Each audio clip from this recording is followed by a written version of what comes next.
준연동 형제 유지라는 결정을 발표하면서 이재명 더불어민주당 대표는 각기 다른 이유를 들며 3번이나 대국민 사과를 했습니다.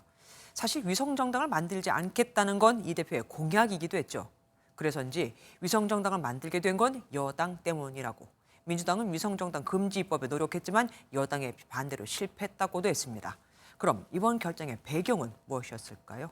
우선은 당이 더 이상 분열하는 건 안 된다가 가장 큰 이유였을 겁니다. 이병주 기자가 알아봤습니다.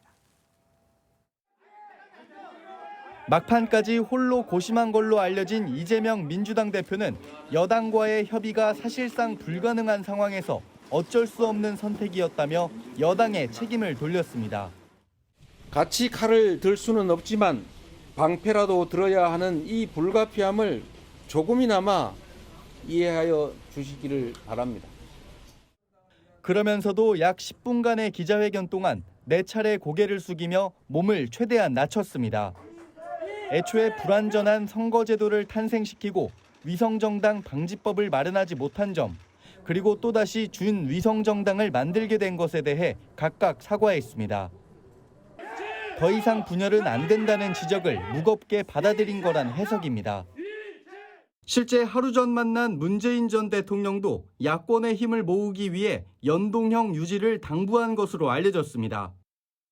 지역구 문제를 포함한 선거 대연합을 언급한 만큼 여당과의 접전 지역에서 야권 단일 후보로 대응할 수도 있게 됐습니다.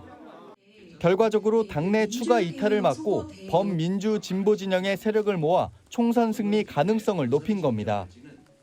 제3지대 민주진영 내 평가는 엇갈렸습니다.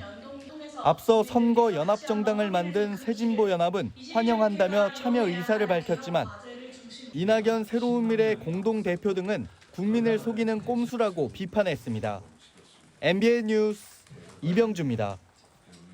안녕하세요. 김주하입니다. 공정하고 신속한 MBN 뉴스, 유튜브를 통해서도 만나보실 수 있습니다. 특히 더 많은 뉴스와 라이브를 보고 싶으시다면 오른쪽을 눌러서 구독하시면 됩니다. 어렵지 않죠? 빠르고 정확한 뉴스로 계속 찾아뵙겠습니다. MBN 뉴스를 시청해주신 여러분 고맙습니다.